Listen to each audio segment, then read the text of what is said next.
Hola, ¿cómo están? Bienvenidos. Muchísimas gracias por acompañarnos en un nuevo panel del ciclo Voces que Suman, una propuesta que nace en La Voz del Interior, pero que además se replica por la plataforma de los Andes, desde Mendoza, y también por la red de Vía País, desde Buenos Aires. Si te sumás por primera vez, te quiero contar que el propósito que tenemos con este ciclo es repensar el entorno en el que vivimos, sobre todo a partir de los cambios y los fenómenos que nos atraviesan y nos impactan como comunidad.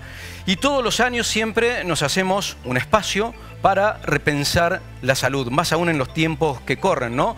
Hoy la coyuntura nos muestra a un gobierno que orienta buena parte de sus decisiones a través de medidas de desregulación. Pero queremos ir más allá de eso, para intentar viajar hacia la profundidad de un sistema que está demandando respuestas de fondo. Entender eso y también entender las prioridades que hay que poner encima de la mesa. Soy Daniel Alonso y voy a tener el placer de moderar a un panel con profesionales muy calificados que nos van a ayudar justamente a repensar la salud. Pero antes de arrancar, déjame que te presente a las personas que hoy nos acompañan.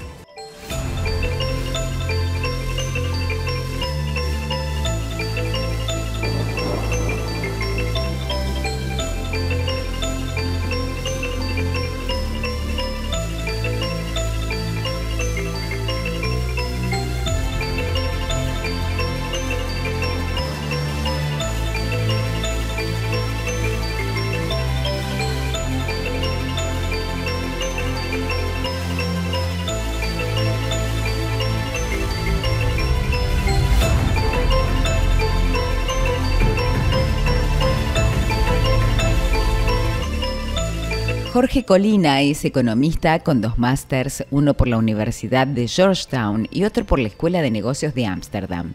Es especialista en economía laboral, de la educación, de la salud, de la protección social y del sector público. Es consultor y docente y preside el Instituto para el Desarrollo Social Argentino. Ruth Kaplan es médica especialista en medicina interna y geriatría y magíster en educación para profesionales de la salud. Tiene una amplia experiencia en docencia universitaria y en el ejercicio profesional. Fue presidenta de la Sociedad de Medicina Interna de Córdoba y actualmente es la decana de Ciencias de la Salud de la Universidad Siglo XXI. Juan Gras es médico, especialista en diagnóstico por imágenes. Preside la Asociación de Clínicas, Sanatorios y Hospitales Privados de Córdoba e integra la comisión directiva de la CONFECLISA, que nuclea este tipo de entidades a nivel nacional. Además, es director del Hospital Italiano de Córdoba. Matías Bufa es médico con especialización en medicina general y familiar, en medicina forense y en epidemiología y gestión. Ha integrado los staffs de hospitales y sanatorios y fue funcionario municipal en Sunchales. Desde 2007 desarrolla sus actividades en el grupo Sancor Seguros y hace casi una década que lidera el área médica de Prevención Salud, donde se desempeña como gerente técnico médico. Muy bien, ahora sí, ya estamos listos para poder arrancar. Déjenme primero saludar a quienes están conectados en forma remota. Arranco primero por Jorge Colina, economista de IDESA y uno de los profesionales que desde la economía sigue muy de cerca la evolución de los indicadores del sistema de salud, también del sistema de salud privada. Hola Jorge, ¿cómo estás? ¿Qué tal, Daniel? ¿Qué tal a todos? Un gusto estar acá con ustedes. Buenísimo, igualmente para nosotros. También saludamos, está conectado desde Sunchales, Matías Bufa, de Prevención Salud. Matías, ¿cómo estás? ¿Qué tal, Daniel? Buen día, un gusto saludarte y también a todo el panel. Igualmente, muchísimas gracias por participar. Y aquí, de manera presencial, Ruth. Repitiendo, Ruth, como en el año pasado. ¿Cómo estás, Ruth? Muy bien, un gusto estar de nuevo acá. Igualmente para nosotros, muchísimas gracias por acompañarnos. Y Juan Gras, de la Asociación de Clínicas, Sanatorios y Hospitales Privados de Córdoba. ¿Cómo estás, Juan? Muy bien, muchas gracias por la invitación. Gracias a ustedes por sumarse a esta propuesta de repensar la salud y desde el foco que pretendemos hacerlo, ¿no? Y quiero arrancar primero con Jorge Colina, digo, porque, a ver, como para poder entender a dónde estamos parados, estaría bueno, Jorge, poner sobre la mesa algunos indicadores que nos muestren qué grado de sustentabilidad tiene hoy el sistema de salud, qué ha venido pasando en los últimos años y cómo es la foto hoy para entender dónde estamos parados, Jorge. Ya, el sistema privado de salud en Argentina depende fuertemente de los precios que hasta el año pasado el Estado le fijaba a la medicina privada, a la Ujú, medicina prepaga. ujú, ¿Y por qué? Aun cuando prestadores que no trabajaban con las prepagas también tenían como referencia esos aumentos. Pues en definitiva era el único aumento explícito que había por parte del Estado. Y acá lo que pasó fue, eh, digamos, cuando comenzó la crisis cambiaria del año 2018, se acelera la inflación y cuando la inflación se acelera, todo precio regulado sufre y ujú. sufrió mucho este. Hasta finales de 2019, que estaba el gobierno de Cambiemos, que antes de irse deja al precio de la medicina privada en un nivel muy similar al que tenía antes de la crisis cambiaria, pero 3 meses después vino la pandemia y con la pandemia vino un congelamiento fuerte de precios que al principio fue sostenido o sostenible porque la gente no se presentaba en las instituciones a raíz del confinamiento. Claro. Pero ya en el 2021 se sintió mucho fuerte eso porque la gente ya había segunda ola y la gente había estado un año sin tratarse, con lo cual hubo una fuerte demanda con precios congelados. Y luego ya en el 2022 hubo alguna recomposición, pero siguieron los precios congelados y el 2023 fue fatídico para la medicina privada porque en la segunda mitad entra el tema eleccionario y bueno, el anterior gobierno vuelve a congelar el precio de las prepagas. Cuando se congela el precio de las prepagas, se congela el precio de los médicos, porque Ujú. digamos, eh, ese es el precio de referencia para la medicina privada. Entonces hemos llegado a la segunda mitad del 2023 en donde los médicos mal pagados, la gente disconforme con lo que paga, ya sea la obra social o la adicional a la prepaga, las guardias abarrotadas, porque en definitiva el médico mal pagado no atiende, y esa fue una crisis que parece ya casi terminada. Y este gobierno lo que hizo es liberar los precios. Lo primero que sucedió es que los precios se fueron a las nubes, el gobierno se arrepintió y los mandó a volver para atrás a las prepagas. Ujú. Bueno, y ahora estaríamos hoy, digamos, la medicina privada estaría un 15% por debajo de lo que tenía en marzo del 2020, antes de que comenzara el confinamiento por la pandemia. Ujú. Entonces, es como decir, la medicina privada no se recuperó todavía de la pandemia. Ujú. Bien, claro, uno lo ve así como en el resto de la economía hay un remapeo de precios relativos, también en el sector salud es lo que ha pasado justamente por estos atrasos. Juan, quiero apelar a vos, desde la figura, digamos, de la Asociación de Clínicas, ¿cómo es que lo han experimentado institucionalmente esto? Cuando yo digo indicadores de sustentabilidad, que le preguntaba recién a Jorge, bueno, él hace el foco en estos indicadores económicos. ¿Qué otras cosas a ustedes les preocupa como indicadores de sustentabilidad para el sistema? Bueno, como bien lo ha planteado Jorge, el sistema se encuentra con precios demasiado bajos. Nosotros, yo creo que deberíamos entender, porque ahí hay una terminología que nos deja un poquito afuera, en el sentido de decir, para que se pueda dar una prestación de salud, Ujú.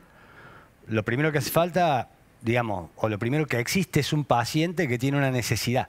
Para eso existe un médico, porque si no hubiera una necesidad no existiría el médico. El médico tiene que desarrollar su actividad dentro de una institución donde pueda desarrollar su arte. O sea, tiene que tener un quirófano para operar o tiene que hacerlo en un espacio donde tenga la tecnología necesaria para poder hacerlo. Y la tercera pata fundamental es el financiamiento de esto, porque si no hubiera un sistema que financie, la gente no tendría posibilidad de hacer frente desde su bolsillo enteramente a lo que necesita para dar cobertura de salud. Y por eso existen los sistemas de salud, las coberturas diferentes de salud, pero hay que aclarar que dentro de la prestación de salud existen, digamos, las instituciones médicas de gestión privada y de gestión estatal. Todos somos prestadores de salud pública, Exacto.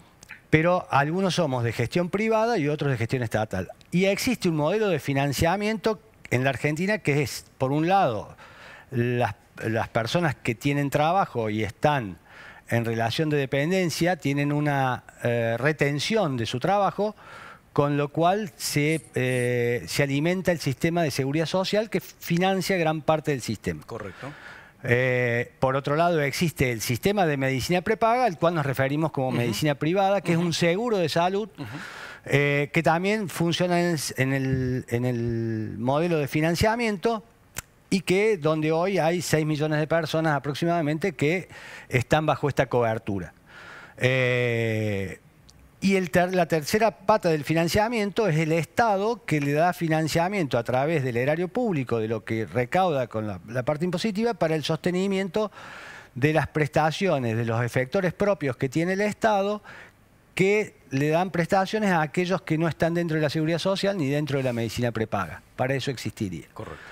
Nosotros desde hace más de 20 años estamos en un estado de emergencia sanitaria, que se llama, un decreto que hubo en el año 2002, creo que fue, donde el sistema reconocía que el dinero no alcanzaba y que estábamos en crisis, y que entonces existía se decretaba esta emergencia sanitaria que iba a tratar de generar políticas que permitieran la sustentabilidad del sector, y que después de 20 años nos encontramos que seguimos bajo la emergencia sanitaria y que estamos prorrogándola cada 6 meses, digamos, porque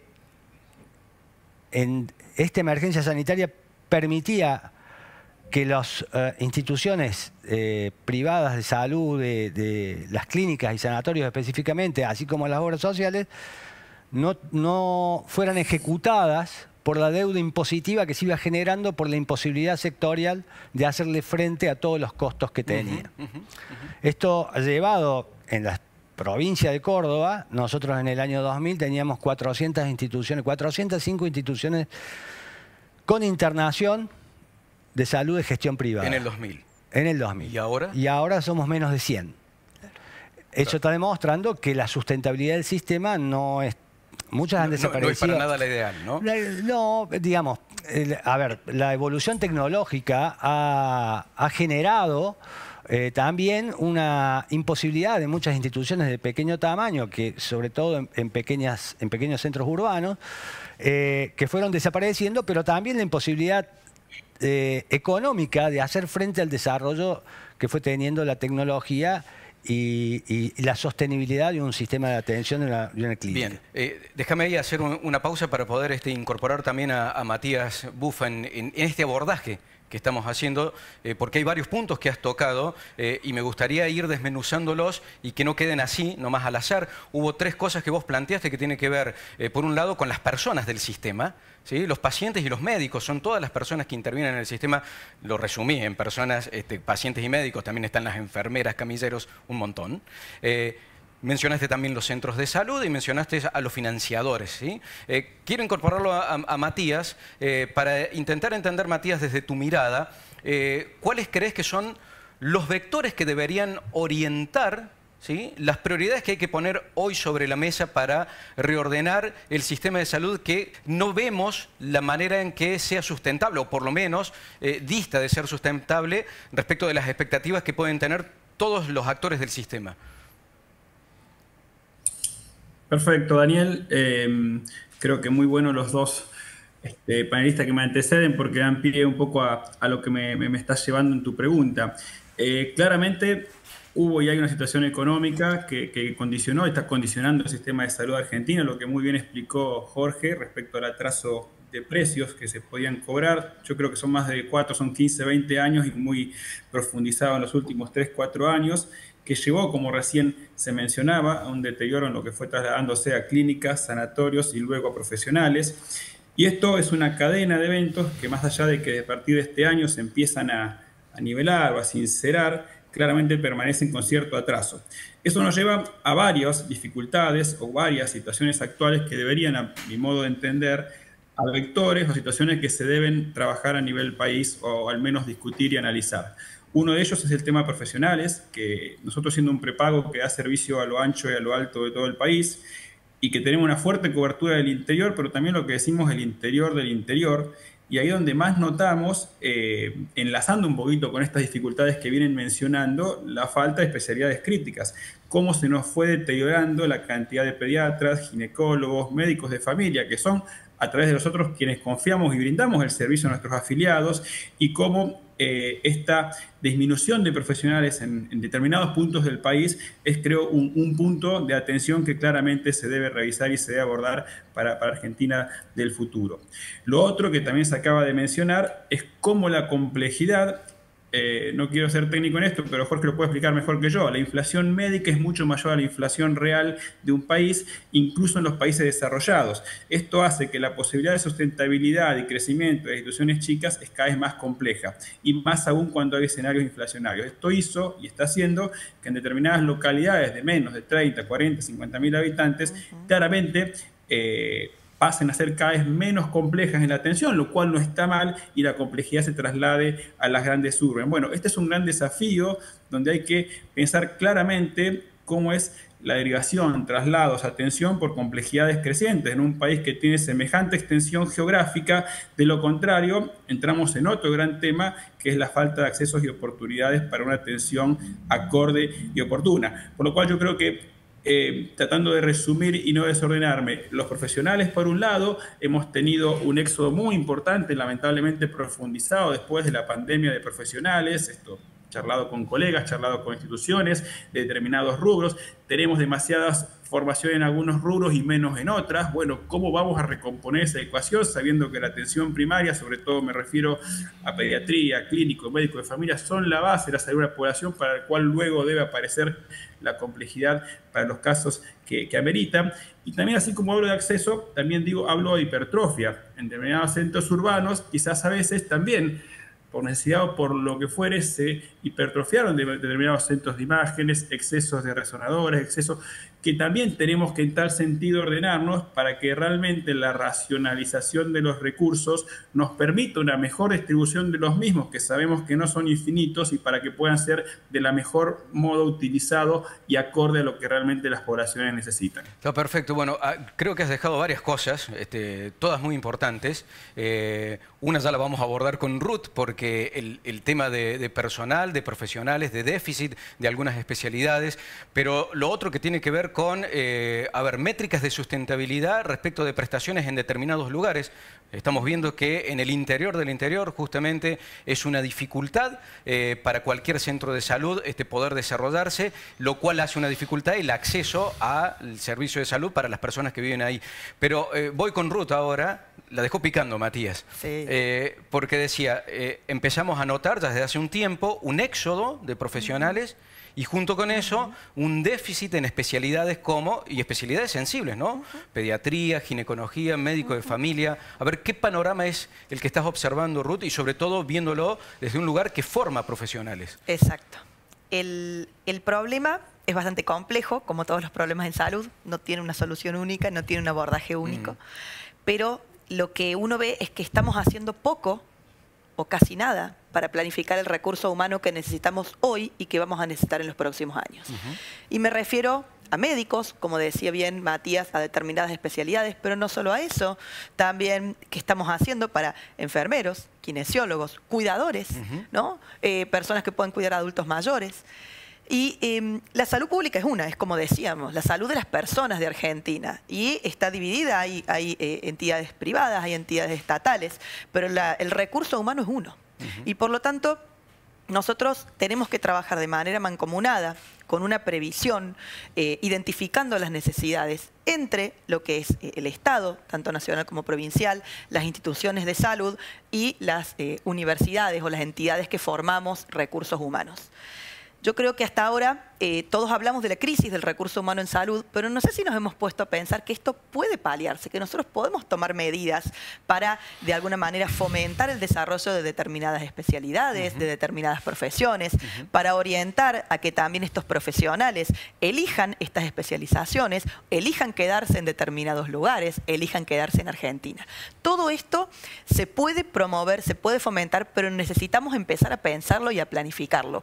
¿Cuáles son o qué competencias tienen que tener los profesionales de la salud que necesitamos hoy y que vamos a necesitar en los próximos años? Yo creo que ahí hay un desafío tremendo, y de hecho me lo he guardado para que lo podamos pensar sobre el cierre, que es la manera en que se puede dialogar en un sistema que luce fragmentado. Sí. Porque hay una fragmentación de actores que intervienen en el sistema, la nación, las provincias, los privados en sus distintas formas, las universidades, Exacto. incluso también los pacientes. O sea, ¿de Exacto. qué manera se dialoga en ese sistema? Pero me lo quiero guardar para el final. Y quiero ir con este otro punto, Ruth. Mencionaba algunas especialidades recién, Matías, que faltan. ¿Tenés algo más en ese mapa de especialidades que hoy muestran un déficit o eventualmente peligro de déficit de corto plazo en otras especialidades? Sí, totalmente. Como bien decían, lo conocen perfectamente, la dificultad para conseguir pediatras, neonatólogos, emergentólogos, terapistas, internistas, clínicos, médicos de familia, que son los más imprescindibles. Y también, como decían, hay algunas especialidades que están hipertrofiadas. Y bueno, hay mucha información y podemos obtener más. Decir, ¿y por qué pasa esto? ¿Por qué ocurre este fenómeno? ¿Por qué hace 20 años abundaban los candidatos que querían hacer estas especialidades y hoy escasean? Bueno, habrá intereses, distintas motivaciones, ¿no? Distintas competencias que tenemos que desarrollar en los estudiantes que tenemos hoy para que esos estudiantes, esos futuros profesionales elijan estas especializaciones, ¿no? Habrá intereses económicos, estoy segura, pero no creas que es lo único. No, entonces creo que podemos trabajar, bueno, yo hablo como formador de formadores, ¿no? Como nosotros nos dedicamos a formar recursos humanos. Quizá no podemos hoy tener decisiones en lo económico, pero sí podemos generar otras motivaciones y orientar a los profesionales, formarlos y brindarles las competencias que van a hacer que sean exitosos y que puedan elegir y no escapar de estas especializaciones o de estas profesiones como enfermería, ¿no? Que también ocurre que escasea. Quiero volver con Jorge. Jorge, mirado desde la dinámica económica, hubo varias cosas que vos describiste al principio sobre cómo evolucionó el sistema en los últimos años, sobre todo a partir de indicadores críticos, lo que ha venido ocurriendo con las medidas que ha tomado el gobierno nacional. ¿Qué imaginás vos o qué crees vos que hay que avanzar? El gobierno tiene esa orientación desreguladora, pero ¿hacia dónde habría que ir como para poder meterse en el fondo de la cuestión, en el meollo? ¿Sí? ¿Qué cosas habría que tocar o qué cosas habría que repensar, revisar, reordenar dentro del sistema de salud en la dinámica económica? Digamos, cuando viene la estabilidad, viene la gran oportunidad de recuperar remuneraciones, no solo en el sector salud, sino en todos los ámbitos. El presidente Milei, por lo menos, tiene una vocación de decir, en mi gobierno no va a haber inflación. Con lo cual, ya se está empezando a observar, por ejemplo, que las prepagas empiezan a aumentar 1 punto, 2 puntos por encima de la inflación para ir recuperando de a poco, y además de una manera aceptable para las autoridades. Siendo así, yo recién decía, estábamos más o menos 15% abajo de lo que tenían antes de la pandemia. A mediados del año que viene habrán recuperado lo perdido en la pandemia. Pero ahí viene el otro tema. ¿Cómo el médico, como decía Ruth, los chicos no quieren ahora estudiar pediatría, obstetricia, medicina general? O sea, ellos quieren ir a la especialidad. ¿Por qué? Porque ahí está la plata. Y recién hablaba de Matías diciendo una hipertrofia de especialidades. Lo que va a suceder cuando venga la estabilidad es que esa hipertrofia de especialidades se va a profundizar, porque la forma de buscar la remuneración del médico es yéndose a la especialidad y a la nueva especialidad, porque la nueva especialidad tiene nuevo precio. Entonces no hace falta un ajuste de precios, es un nuevo precio. Cuando uno trae un nuevo aparato, una nueva, digamos, intervención especialista, le pone un precio en el mercado. Claro. Y entonces el financiador no tiene que pagar. Y entonces vamos a ver 2025, 2026, que se van a recuperar las remuneraciones reales del equipo médico, fundamentalmente en el sector privado, pero va a ser a costa de mayor tecnificación y mayor especialización, porque es la forma de ir, digamos, generando un nuevo precio más conveniente para la práctica médica. Bien, déjame ahí sobre eso hacer un subrayado y un rotulado, porque me parece que es uno de los temas sensibles, Juan, recurro a vos, para lo que es la dinámica de la relación de las instituciones junto con los médicos. Y, a ver, te lo digo de esta manera, después vos corregime. Me parece que el sistema tiene varias patas estructurales que son importantes. ¿Cómo se hace el equilibrio en ese juego de esas patas o de esas columnas vertebrales estructurales? Hay una cuestión que tiene que ver con la economía propia, ¿sí? Del sistema, pero después está también los pacientes per se, como vos recién mencionabas, y otros que me imagino yo, no soy el especialista, pero que hacen sentido dentro de ese equilibrio. ¿Cómo lograrlo a ese equilibrio? Bueno, Primero coincido plenamente con el diagnóstico de Jorge, ¿no? El el tema es que la salud es una actividad esencial. Y nosotros no tenemos somos un mercado imperfecto y no nos va a salvar el mercado, digamos, ¿no? O sea, bien lo dijo el doctor también, en el sentido de que de alguna manera hay que regular esto. Porque la salud hay que llevarla, como bien dijiste vos también, hablaste de la fragmentación y demás, hay mucha problemática en todo esto y los recursos humanos, lo que nosotros estamos empezando a ver es que tuvimos una crisis de financiamiento, una crisis de las instituciones de salud y entramos en una crisis de recursos humanos que va a ser muy grave si no hacemos algo y de alguna manera regulamos esto para que podamos seguir dando la salud que tiene la Argentina, que no ha sido mala. Primero, digamos, la Argentina tiene un sistema de salud que a través de los años tiene la posibilidad de tener una accesibilidad, que es una característica del sistema de salud, que es plena. Cualquier persona en la Argentina puede acceder a la salud, cosa que no se da en todos los países del mundo, ¿no? Después, no tenemos la equidad y podemos discutir. Tenemos fondos que decimos que pueden alcanzar, pero en realidad están mal asignados. Pero en lo que nos corresponde a nosotros, básicamente en las clínicas, nosotros somos instituciones de gestión privada de capital privado. Si nosotros tenemos que lograr que los pacientes nos elijan, primero, y que lo que nos pague el financiador nos alcance, porque de lo contrario, como somos de capital privado y el capital privado es finito, quiebran y van desapareciendo las oportunidades.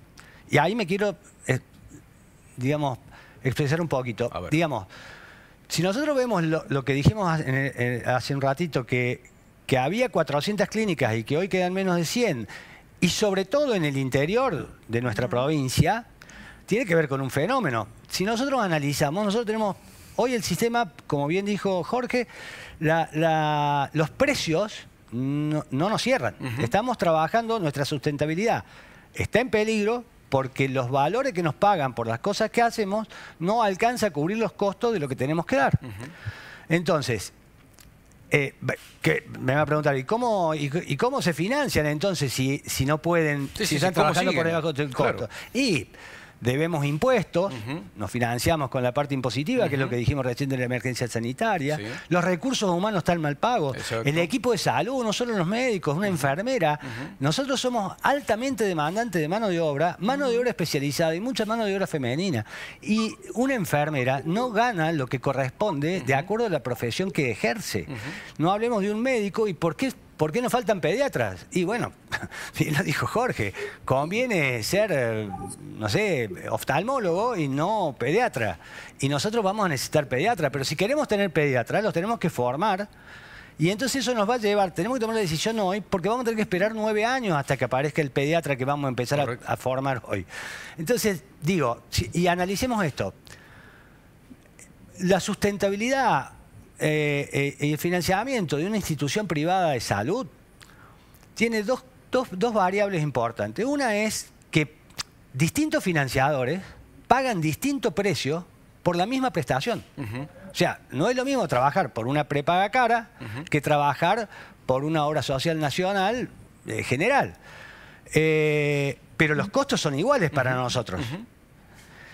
No es lo mismo, de acuerdo a esto, hablando de esto, digamos, entonces, de acuerdo al mix de financiadores que una institución privada de salud pueda tener en su cartera, es la sustentabilidad que va a tener. Y lo segundo, que es muy importante, es que, y bien lo expresó de alguna manera Jorge, las prestaciones de salud hay algunas que son muy perdidosas. Por ejemplo, las internaciones clínicas, lo vivimos en la pandemia, fue una de las situaciones que más complicó a las instituciones privadas, son deficitarias por lo que se cobra, digamos, ¿no es cierto? Entonces, de acuerdo, y hay otras que por su complejidad, por su tecnología, porque son prestaciones más complejas y son más caras, generan una rentabilidad que sirve para financiar en un subsidio cruzado a las perdidosas. Exacto. Entonces, volvemos a lo mismo. De acuerdo al mix de prestaciones que una institución de salud puede dar, es la sustentabilidad que va a tener. Ahora, esas prestaciones más complejas se dan por una cuestión de escala también en los centros urbanos más grandes. Y eso obviamente va generando que las de menor complejidad y que se dan en centros urbanos más pequeños y son más perdidosas, llevan a que en el interior se produzca más cierre de instituciones del que se puede producir en la capital de Córdoba, exacto, que tiene una escala más grande. Exacto. Ahora, si nosotros queremos... porque también donde tenemos que analizar que a través de estos últimos 20 años, yo hablo de nuestra provincia, dada la imposibilidad de inversión del sector privado, ¿no? Dada la imposibilidad de inversión porque quedamos en esta situación de déficit, el Estado salió a compensar esa situación del cierre de camas del sector privado con la generación de hospitales públicos, ¿no? De hospitales estatales. Hemos pasado en los últimos 20 años de 10 hospitales, 8 hospitales a 40 hospitales, sí, pero la situación de los recursos humanos no mejora. ¿Y por qué no mejora? Y porque la elección de una especialidad y del lugar donde se va a ejercer la vida profesional va atado a un proyecto de vida. Entonces, si un médico, queremos que un médico se especialice en pediatría y se vaya a trabajar a una población del interior, su recompensa tiene que ser tal que haga que esta persona esté en su anhelo a hacer eso. Está claro. Déjame ahí hacer una pausa, porque vamos a abordar eso, que tiene que ver dónde colocamos qué tipo de incentivos y dónde lo colocamos a esos incentivos para poder orientar justamente este tipo de respuestas. Pero se nos va el tiempo rápido, estamos llegando ya a hacer una primera pausa. Yo voy a dejar un tema picando porque lo hemos ido como mordiendo sin decirlo, pero creo que buena parte de este reordenamiento del sistema también tiene que ver con repensar el PMO, el Programa Médico Obligatorio. ¿Qué hacemos con ese PMO? Si lo sostenemos tal como está ahora, si lo achicamos, si lo adaptamos. Vamos a ir ahora a una pausa. Estamos por la plataforma de La Voz del Interior, también por los Andes, desde Mendoza, por Vía País, desde Buenos Aires y por nuestro perfil en YouTube. Estamos repensando la salud. En un ratito volvemos para abordar justamente uno de los temas más críticos que tiene hoy la discusión para reordenar el sistema. Ya volvemos.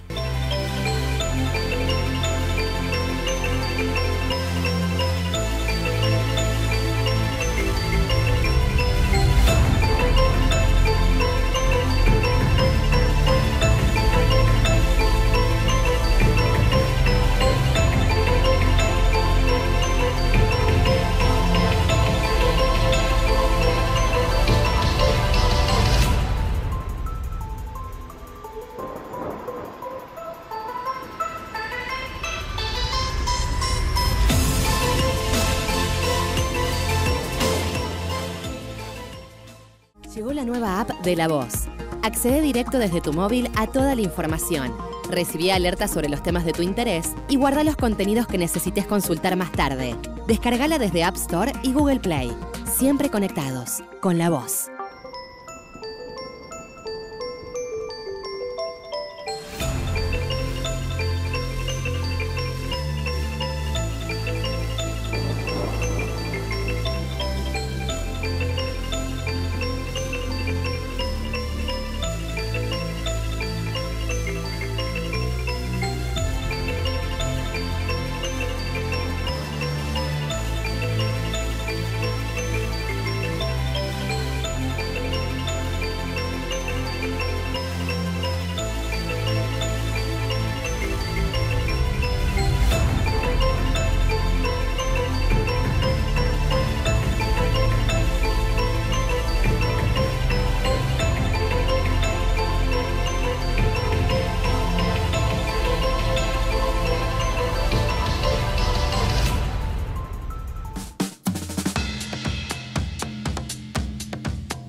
La Voz, 120 años.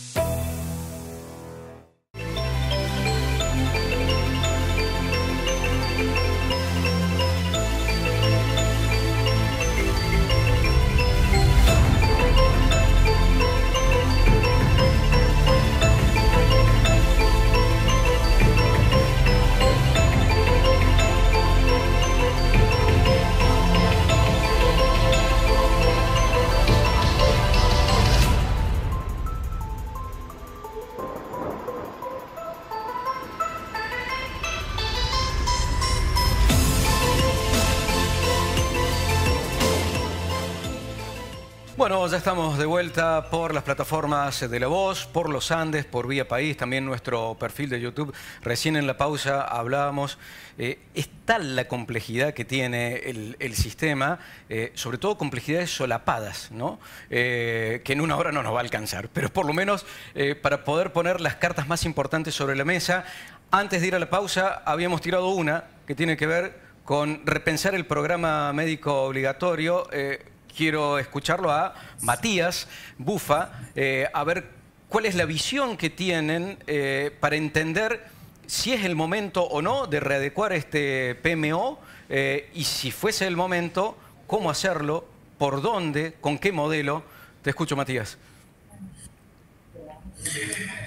Bien, Daniel. Iniciaría comentando nuestro PMO, Programa Médico Obligatorio. Si uno, como canasta básica obligatoria de prestaciones, la compara rápidamente con los países de la región o con la mayoría de los países del mundo, vemos que claramente es superadora en coberturas. Es decir, tenemos un PMO muy amplio de cobertura en cuanto a lo que hace las comparaciones de distintos países del mundo. Si le sumamos a ello que en los últimos años se han ido sumando más coberturas bajo leyes, las cuales para nada uno podría estar en desacuerdo en las coberturas de ello, hablando de cirugía bariátrica, de fertilidad. Hay una veintena de leyes que fueron incorporando prestaciones a hacerlo como de un modo obligatorio por las obras sociales o prepagos, pero lo que nunca se puso en claridad o en discusión es cómo se iban a financiar todas estas prestaciones que se siguen agregando a la canasta básica o las prestaciones. Eso claramente nos vuelve a poner en una situación de muy difícil sustentabilidad y financiamiento de mediano a largo plazo. Hecha esta introducción, claramente entendemos que se debe revisar. No digo con la palabra revisar, recortar, digo con la palabra revisar, tenemos que tener claro qué es lo primordial, qué puede ser secundario y qué debería ser necesariamente superador. Cuando hablo de coberturas superadoras, hablo de coberturas electivas o que el determinado afiliado quiera o pueda acceder a ella. A ello le debemos sumar o agregar, hablando de costo-financiamiento de la salud, el impacto de lo que es las nuevas tecnologías, pero sobre todo de los medicamentos de alto costo. Para entenderlo más sencillo, la cantidad de moléculas y medicamentos en desarrollo ha cambiado drásticamente de lo de hace 30, 40 años a lo que está sucediendo en los últimos 10 años, y la cantidad de ellas que van a seguir apareciendo. En tal sentido, son un gran progreso de la salud y la medicina de las personas, pero que también se debe revisar y rediscutir, sobre todo cuando muchas de ellas no tienen toda la evidencia necesaria o la evidencia muestra que hay una mejora muy mínima sobre tratamientos que hay diferencias siderales de precio. Y en tal sentido volvemos cómo se pueden abordar, sustentar. Estoy pensando como sistema de salud, no únicamente desde el lado que nos toca como prepago. Por supuesto que como prepago, todo lo que es una cobertura de PMO y todo lo que corresponde, estamos para ello, porque para eso nos elige un afiliado y para eso tratamos de dar la mejor respuesta y rapidez posible. Pero volviendo a la pregunta original, entendemos que sí, que se debe volver a revisar. Si es el momento o no oportuno, yo creo que es una construcción, como bien se mencionó en la mesa en varias ocasiones, son temas complejos, son temas que ameritan análisis desde todos los sectores, pero que claramente la salud en el mundo, vuelvo a esto porque si no parece que estamos aislados de ellos, es un problema de sustentabilidad, es una dificultad que se está repensando en los grandes estamentos. Estoy hablando de los países nórdicos, que están muy ordenados en este tema, las coberturas que podríamos mencionar de países muy ordenados en su sistema de salud, están en serias discusiones cómo le van a dar sustentabilidad a la salud del futuro, sobre todo también añadiendo como tema lo que impacta el envejecimiento de las poblaciones, tema que no estamos ajenos como país. En tal sentido, y con todas estas variables que acabo de mencionar, claramente entendemos que se debe empezar a repensar con un análisis plural, con un análisis de entendimiento, sobre todo para que tengamos muy buenas coberturas con prioridades, con coberturas complementarias, pero sobre todo sustentables en el mediano y largo plazo. Queda claro. Voy con Jorge. Jorge, recién ahí Matías mencionaba un par de puntos que, a ver, yo lo interpreto de esta manera, estresan a la estructura que hoy tiene el PMO, lo amplían de una manera importante, lo cual genera un derecho a acceso de determinadas prestaciones, pero que luego no tienen la otra parte, es decir, de dónde sale la plata o cómo se hace justamente para cubrir ese tipo de prestaciones, lo cual no solamente genera un problema per se, sino que además, entiendo, ¿no?, también influye culturalmente en cómo los pacientes entendemos ese acceso a la salud como un derecho, obviamente, sin reparar en que alguien tiene que poner la plata para que se realice justamente esa prestación. ¿Qué otras cosas, Jorge, vos has detectado desde el análisis de datos que están presionando o estresando a ese PMO? Una dimensión es la población que tiene derecho a ese PMO. La otra dimensión es las prestaciones que están incorporadas. Y la otra es las condiciones de acceso a esas prestaciones. La primera es la población. En Argentina hay directamente una hipocresía.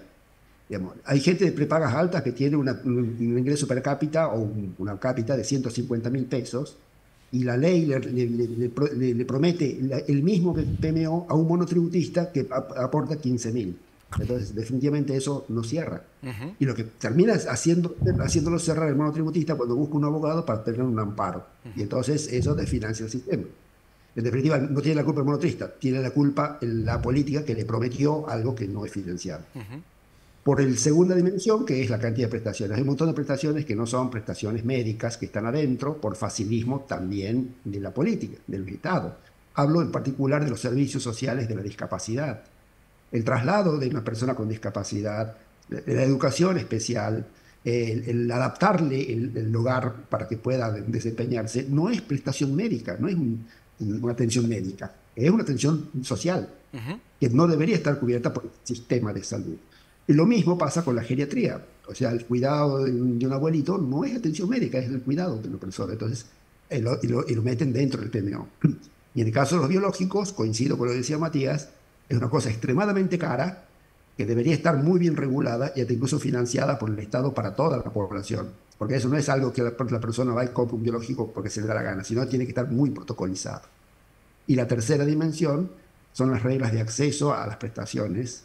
Y acá yo incluso me animaría a decir lo siguiente. En términos de prestaciones médicas, en el PMO puedes poner todas las prestaciones que quieras. Lo que también tienes que poner son reglas de acceso. No puede ser que una persona, por el solo hecho de tener un buen plástico de prepaga cara, pueda acceder libremente porque ella quiera a sacarse 1, 2, 3 tomografías, porque si tiene derecho a sacarse la tomografía como va a comprar una vestimenta, un shopping.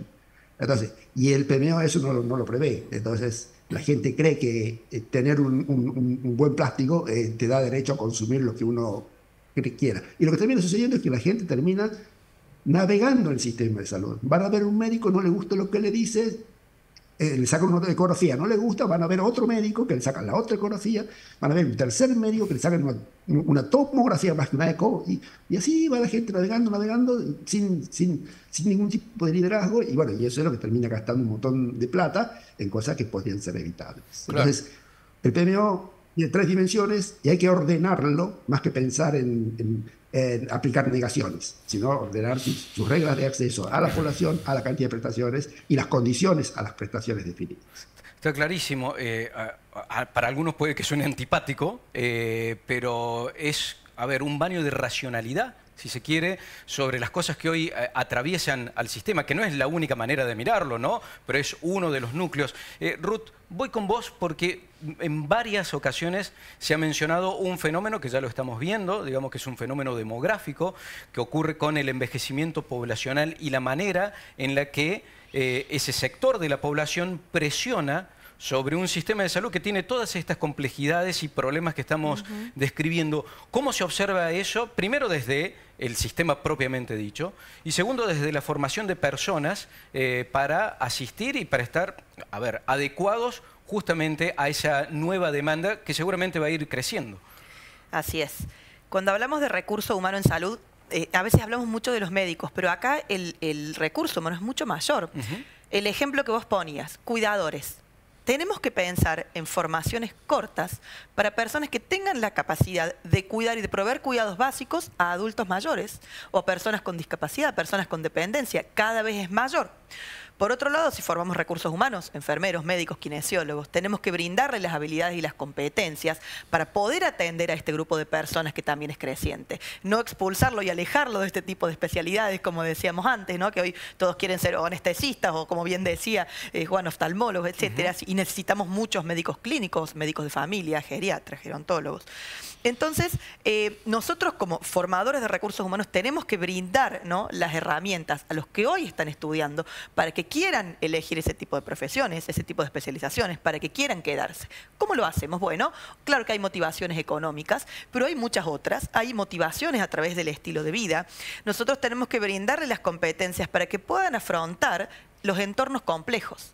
Si yo no preparo a un profesional de la salud para que pueda desempeñarse en un entorno complejo, ese profesional se asusta y sale expulsado de ese tipo de especializaciones donde se requiere mayor empatía, mayor compasión, habilidades comunicacionales, trabajo interprofesional, porque a un adulto mayor o a un paciente complejo no se lo atiende solo, se lo atiende en equipo. Por lo tanto, si nosotros nos esforzamos y generamos realmente, les brindamos las herramientas para que estos profesionales puedan desempeñarse y afrontar estas situaciones, van a estar más satisfechos con su desempeño, van a tener menor nivel de burnout, seguramente. Es importante la retribución económica, claro que sí, pero van a estar entonces, van a elegir, ¿no?, quedarse en esa ciudad, atender ese tipo de pacientes y poder cubrir la demanda que se necesita. Perdón que justo te interrumpa, pero me estaba acordando de lo que recién decía Juan. Es un plan de vida también, ¿no? Exacto.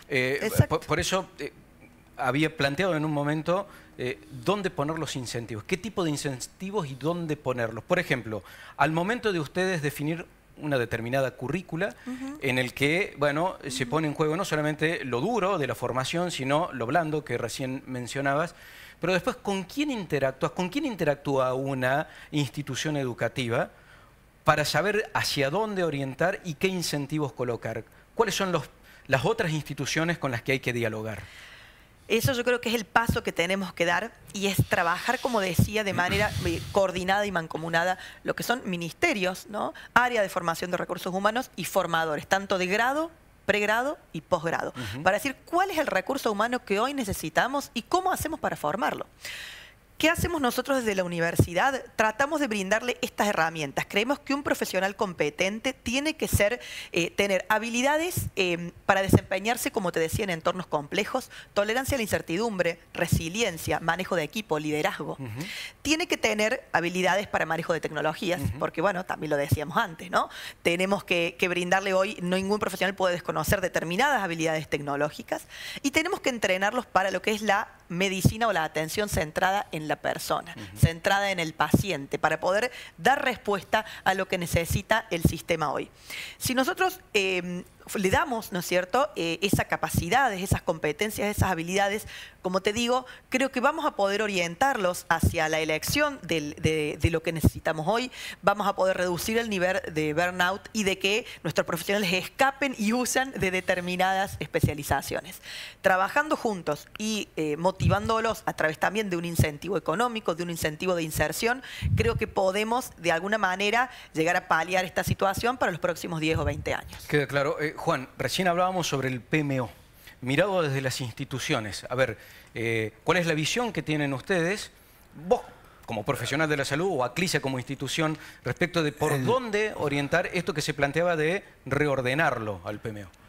Coincido con lo que han expuesto recién.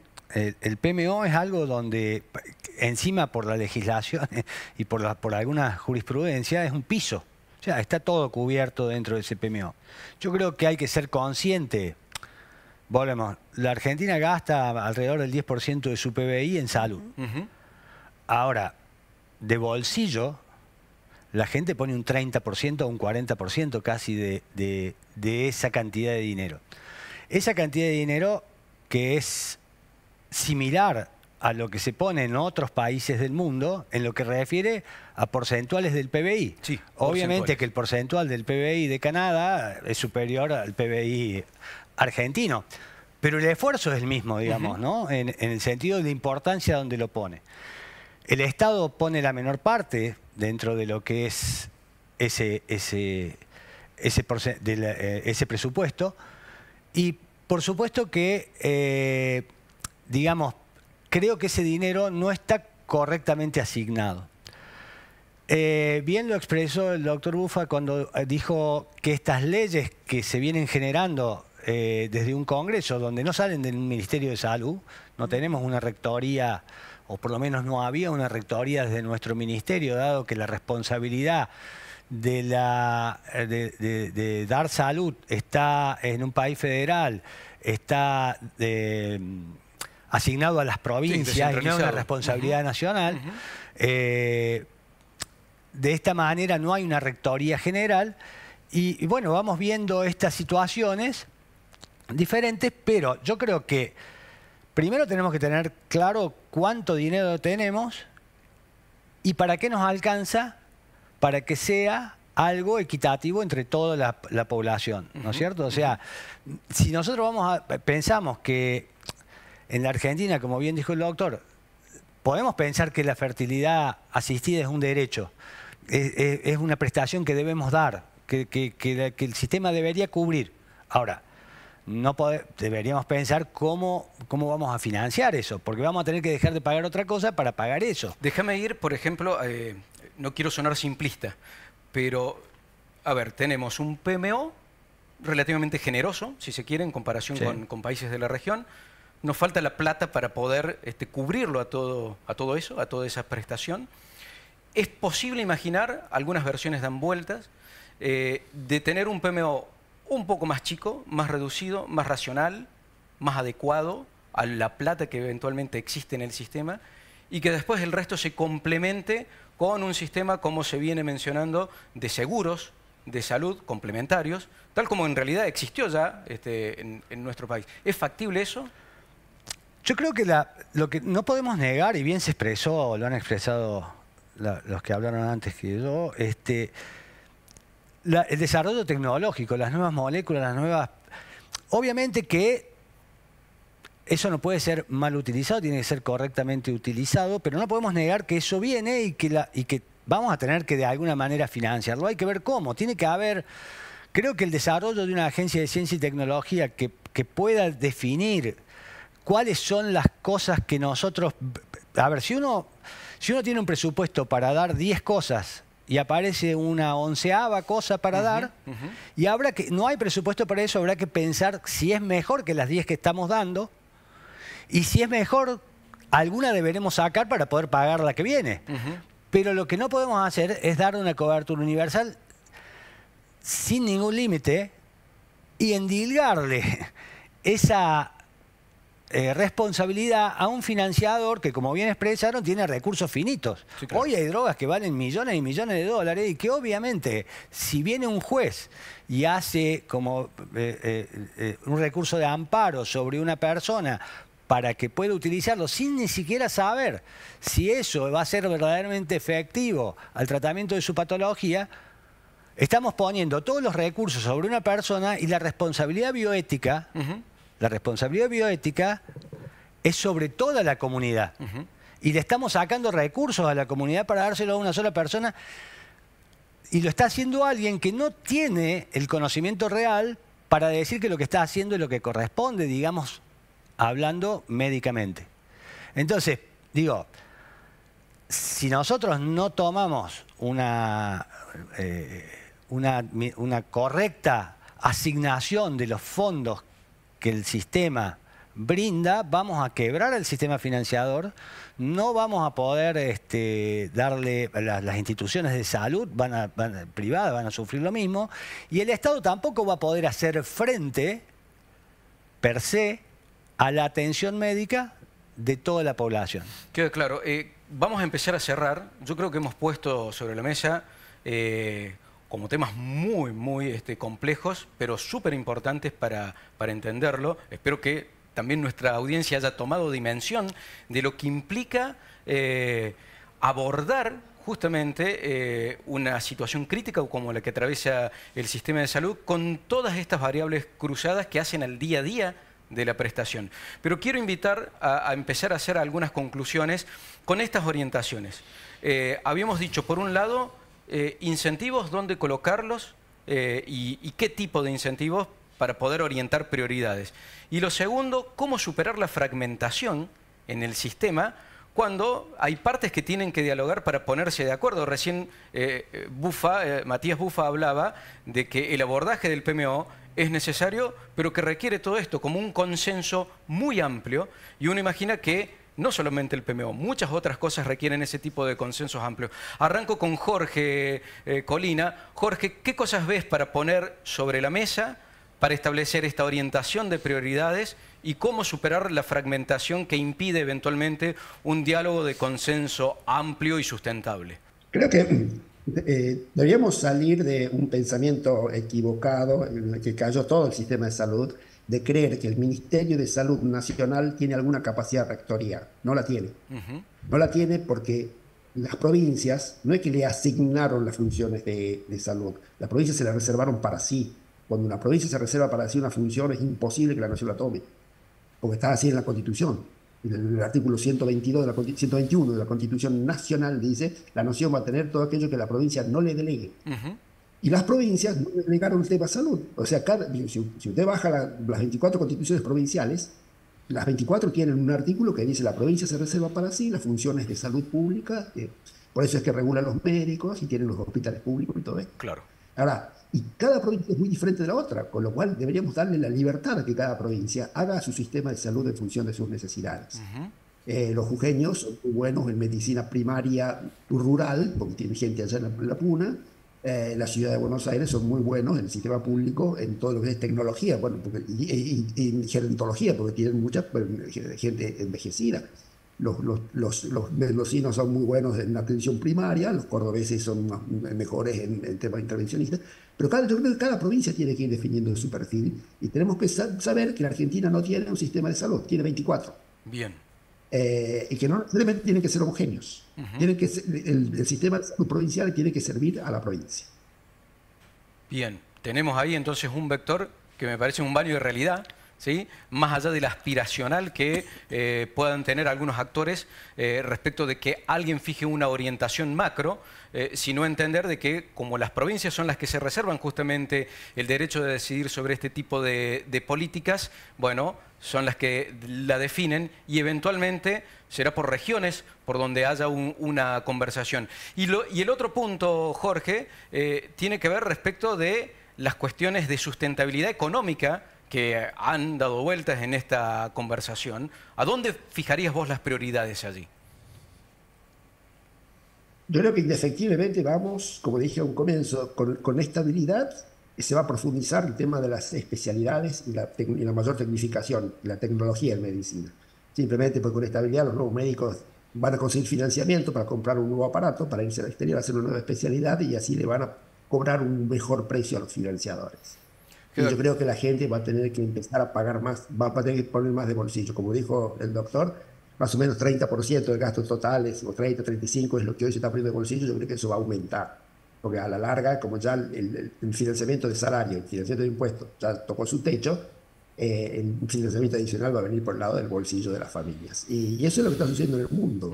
Así que, además, con el envejecimiento, con más razón, digamos, la gente va a tener que poner más plata del bolsillo. A tomar nota de eso. Voy con Matías Bufa. Matías, ¿por dónde ves también este planteo que le hacía Jorge respecto de orientar prioridades y cómo superar ciertas fragmentaciones que existen en las conversaciones de los actores del sistema? Empiezo por la segunda parte y comparto plenamente lo que menciona Jorge, y con tu comentario, baño realidad. La realidad es que muchas de estas articulaciones son parte del manejo de las provincias, ¿no? En tal sentido, yo creo que hay una oportunidad en este eje de una mayor articulación público-privado. Por mucho tiempo en Argentina se los pensó, también de que somos muchos subsistemas dentro de un mismo país, como competencias o como entidades totalmente separadas. Y creo que hay una posibilidad, sobre todo vuelvo a esto del interior, donde se mencionó varias veces, se acortó o disminuyó la complejidad privada porque no es sustentable, quizás transformándose en policonsultorio, transformándose quizás en otras entidades de atención primaria. Sin embargo, en determinadas localidades o puntos referenciales de las provincias hay en muchos casos buenas instituciones públicas. Yo creo que allí hay una oportunidad donde debería atenderse la población, donde claramente los privados debemos abonar lo que corresponde a esas instituciones para que también tengan sustentabilidad y sus ingresos por prestaciones que dan afiliados públicos de obras sociales o de privados. Y en tal sentido creo que hay una oportunidad de trabajar más aún en este punto, ¿no? De tanto centros de imágenes como centros de complejidad, o sobre todo centros del interior, donde no necesariamente se tienen que duplicar las estructuras porque creo que es un mal uso del recurso. Y volviendo al punto de las prioridades, creo que varios de la mesa también lo mencionaron, creo que tenemos que revisar las prioridades, donde alcanza para una cantidad de prestaciones incorporar sin valorar si necesariamente son algo mejor a lo que ya está existente, es una dificultad de sustentabilidad y de futuro. Y en ese punto yo creo que, también mencionado, las medicaciones de alto costo tenemos que contar como país con una mayor discusión de regulación.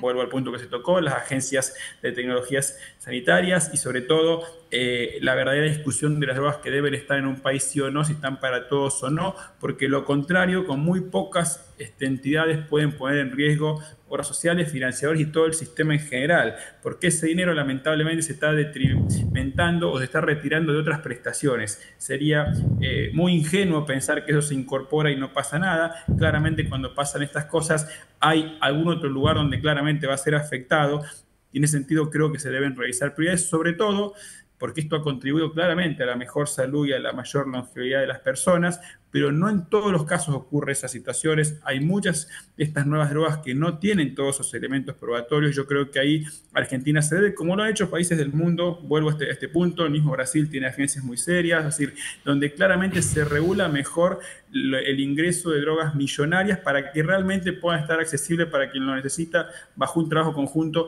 y aquellas que no lo han demostrado o no. Creo que ese punto, si no lo abordamos a futuro, claramente va a poner en mayores dificultades a nuestro sistema de salud, que como se mencionó también en el panel, deben revisarse prioridades y sobre todo para poder garantizar acceso, porque lo contrario, ese detrimento en algún punto de la salud hace que en algún otro aspecto de las coberturas haya mayores dificultades o no poder otorgar lo que correspondiera. Queda súper claro. Ruth, recurro a vos. Desde tu mirada también, desde tu visión, desde tu rol, dónde orientar esas prioridades, cómo superar fragmentaciones.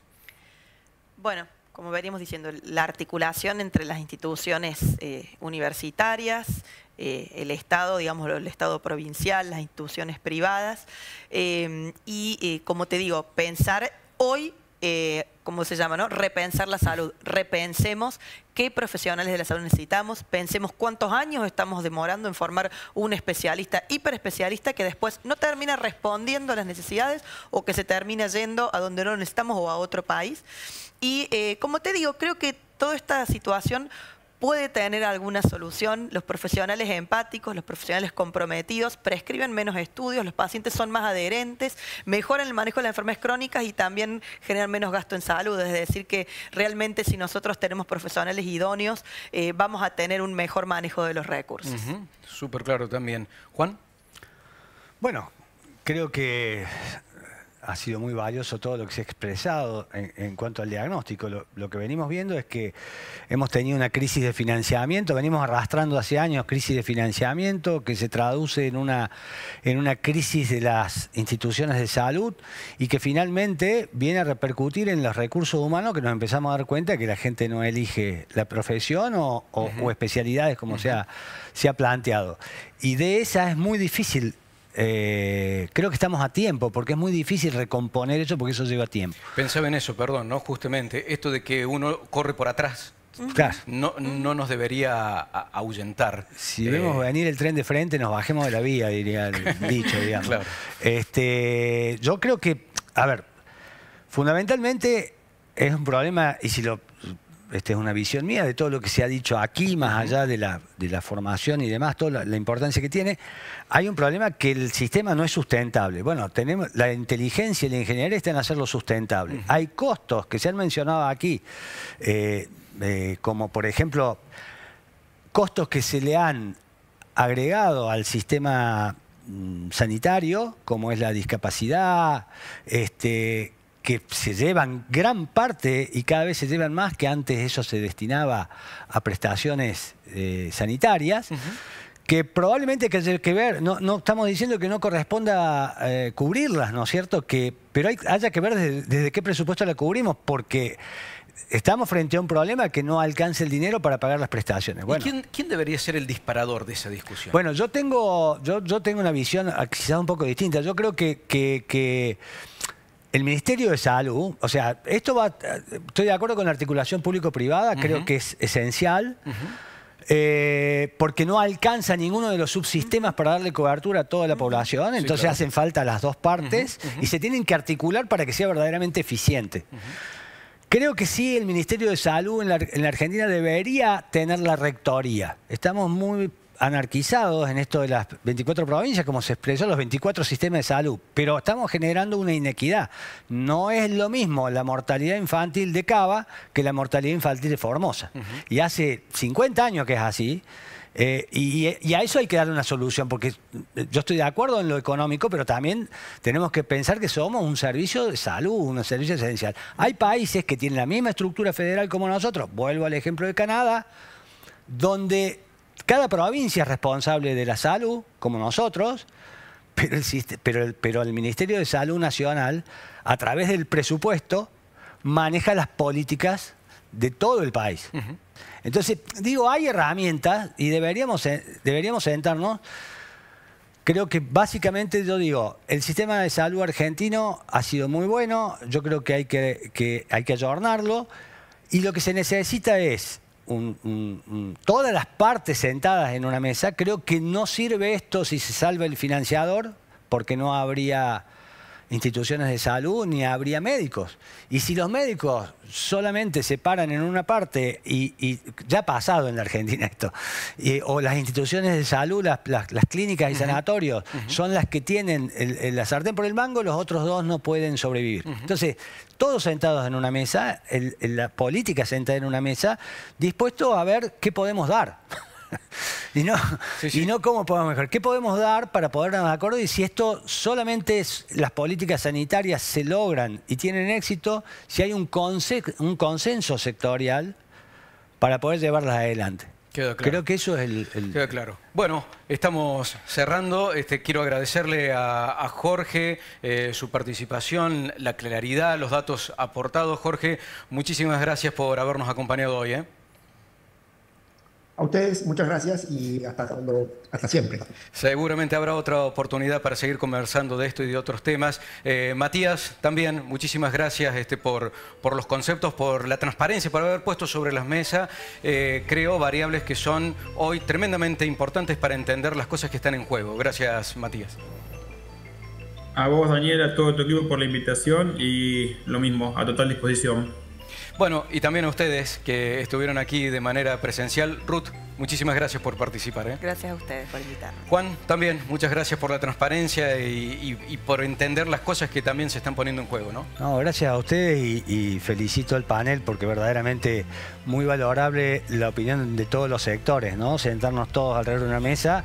Creo que esto es un ejemplo de lo que debería suceder para poder discutir esto, para lograr consensos. Parte del propósito justamente de este ciclo es enriquecer la conversación pública, ser disparadores de temas que hoy nos atraviesan en el día a día, que a veces le perdemos la dimensión y que la tomamos a esa dimensión. Creo que hablando con Matías Bufa antes de este panel, señalaba él que la salud per se, como preocupación en las encuestas de opinión que se les pide a los argentinos, a veces no está entre los primeros planos, sin embargo está cuando tenemos un problema de salud. Ahí es cuando tomamos la real y total dimensión de la importancia que tiene encontrarle justamente vectores de sustentabilidad al sistema. Esperemos haber hecho, no nosotros per se, sino quienes hoy nos acompañaron, los panelistas, el aporte necesario para orientar esa discusión. De nuestra parte, muchísimas gracias por habernos acompañado y nos encontramos en menos de un mes, a mediados de diciembre, vamos a hacer el último panel de este año del ciclo Voces que Suman para el segundo capítulo de Repensar la Sustentabilidad con casos de empresas y de también especialistas para entender justamente cómo acelerar y superar lo que se ha logrado a partir del compromiso de actores privados y públicos para darle chances a un esquema de sustentabilidad que no solamente hay que pensarlo desde lo ambiental, sino también desde lo social y lo económico. De nuestra parte, muchísimas gracias. Nos vemos en el próximo panel. Chau.